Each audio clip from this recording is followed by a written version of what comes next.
Cold drinks are officially on the menu, and a Latte Shakerato is a creamy, refreshing twist on a classic iced latte.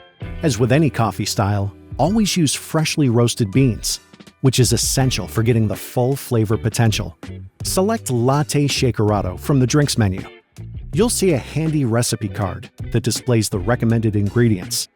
After grinding, insert your portafilter into the group head.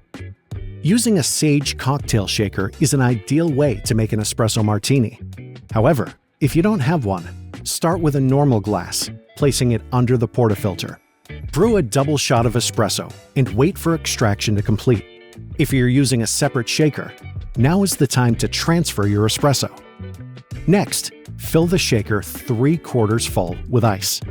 Add 80 ml of fresh milk, 10 ml of sugar syrup, and a pinch of salt. Secure the lid firmly and shake vigorously before serving into a glass with ice. Now, all you need to do is enjoy.